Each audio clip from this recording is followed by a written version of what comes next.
Baik, assalamualaikum warahmatullahi wabarakatuh. Saat ini saya sedang berada di ruangan Kepala Dinas Dispora Kabupaten Tasikmalaya. Dan hari ini kebetulan beliau baru berapa minggu Pak? Berapa bulan Pak? Bulan 28 September ya. Iya, Satu bulan. berarti 1 bulan berjalan ya. Ya Pak Kadis, kalau saya sendiri dari Sri TV melihat sejauh mana kinerja Pak Kadis, kalau menurut saya bukan di depan berbicara seperti ini, mengangkat nama Pak Kadis, tetapi saya objektif bahwa kalau menurut saya Pak Kadis sangat bertanggung jawab sekali. Sekalipun banyak ya isu-isu sumbang lah, tapi ini adalah dinamika. Pak Kadis, saya sedikit saja lah ingin mempertanyakan terkait dengan langkah-langkah Dispora ke depan, salah satunya mengenai desa wisata yang sedang digenjot oleh pemerintah. Kemarin 92 desa sudah mengikuti pelatihan. Langkah-langkah selanjutnya Pak Kades untuk peningkatan, desa wisata sendiri seperti apa Pak Kades? Ya, baik, terima kasih Pak Wahid ya. Iya. Terima kasih. Jadi begini Pak, saya baru menduduki jabatan ini sebulan, kurang lebih 1 bulan, dan dalam 1 bulan ini saya berusaha dulu untuk menggali permasalahan yang sesungguhnya apa yang terjadi. Karena kami tidak mungkin bisa melangkah tanpa tahu permasalahan dulu. Saya mulai mempelajari segala sesuatu hal, terutama bidang kepariwisataan yang ada di Kabupaten Tasikmalaya. Saudara-saudara seperti yang kita ketahui bahwa Kabupaten Tasikmalaya itu dengan segala sesuatu tentang kepariwisataan itu adalah suatu anugerah bagi kita semua, karena semua banyak sekali potensi wisata di Kabupaten Tasikmalaya. Kalau kita banding-bandingkan dengan kabupaten lain, mungkin kita ini jauh harus lebih bersyukur karena segala ada. Dari mulai wisata religi, wisata budaya, wisata alam, semua ada di kita. Nah, cuman ada permasalahan mungkin. Saya bedah dulu dari sebentar itu ya. Karena ada permasalahan dari kita. Kenapa wisata Tasikmalaya kurang berkembang? Ini fakta dan memang tidak bisa dipungkiri, Pak. Nah, saya berusaha membedah itu dengan teman-teman di sini. Kami mulai membedah. Dimulai sejak kemarin kita waktu penetapan PAD, Pak. Karena memang awalnya kita menggali dulu permasalahan.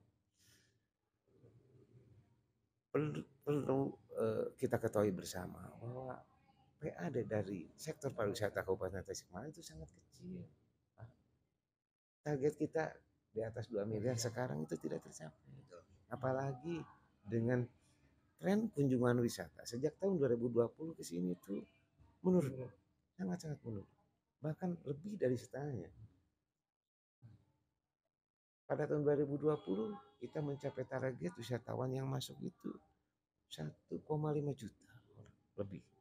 Nah sekarang setelah 2020 ke sini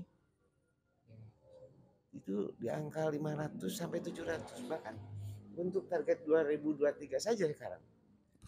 Pak Kadis, tadi Pak Kadis menyampaikan bahwa PAD pariwisata dalam hal ini menurun ya, Ya. tahun-tahun sekarang ini menurun. Langkah apa ke depannya Pak Kadis? Seperti mungkin kebutuhan pariwisata yang dikelola oleh pemerintah, peningkatan Ya. PAD kan Ya. tujuannya. Seperti dalam hal ini Cipanas lah. Cipanas salah satunya perlu ada penambahan kolam. Uh, untuk kedepannya Pak Kadis langkah Ya. apa Pak Kadis?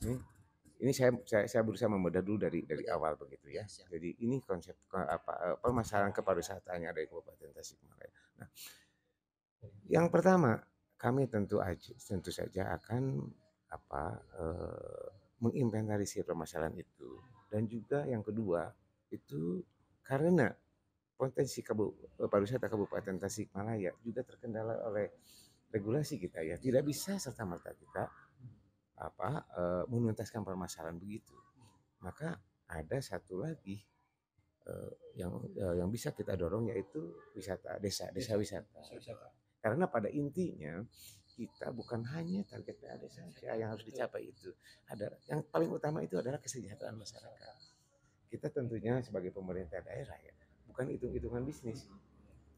Ya, memang target PAD PAD juga penting, Betul. penting untuk kami capai. Tapi yang lebih penting dari itu semua adalah kesejahteraan masyarakat. Itu yang paling utama. Kenapa kita kembangkan wisata desa? Karena begitu. Ini yang menjadi tujuan utama adalah kesejahteraan masyarakat. Kalau kalau itu mungkin jadi saingan, kan ada selentingan dari kita ya, jangan-jangan wisata desa itu jadi saingan buat wisata Kabupaten Tasikmalaya. Mungkin saja itu, walaupun tidak ada penelitian sampai sejauh itu. Tapi yang utama di situ adalah untuk kepentingan kesejahteraan masyarakat. Kembali lagi ke permasalahan wisata Kabupaten Tasik, Pak. Kami berusaha menggali, menginventarisir semua permasalahan, dan kita juga akan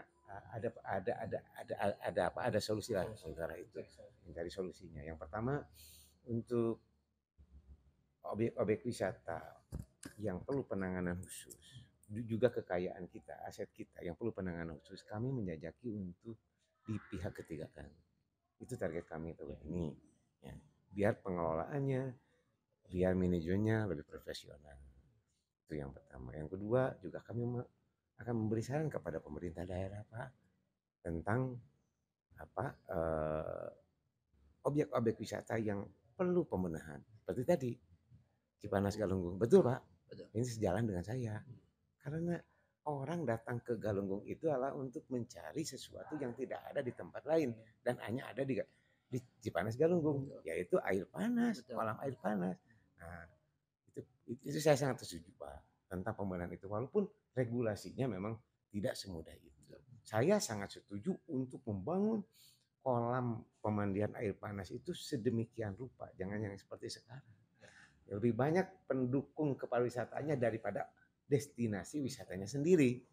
Cuman kembali lagi kita kan ke regulasinya. Ini hanya capaian unek-unek kita. Tapi kedepannya untuk pengembangan kolam pasti diusulkan ya Pak. Karena kan progres gubernur kemarin peningkatan ODTW-nya Pak. Salah satunya kan menggenjot PAD dari pariwisata. Satu lagi nih Pak yang terakhir terkait dengan desa wisata ini sangat menarik. Saya sudah survei ke 92 desa di Kabupaten Tasikmalaya salah satunya. Ada desa wisata yang baru membuka desa wisata, ada juga yang sedang melakukan penataan, ada juga yang sudah berjalan. Langkah Dispora sendiri Pak dengan yang hal ini apa yang baru menata atau yang baru membuka, ada perhatian khusus nggak Pak? Iya, betul. Dan kontribusinya ke Pemkab apa Pak? Betul. Nah, kami mungkin akan segera melakukan evaluasi tentang desa wisata. Tidak untuk kemungkinan 90 desa wisata yang sudah ditetapkan melalui Perbub ya, peraturan bupati itu akan berkurang, Pak.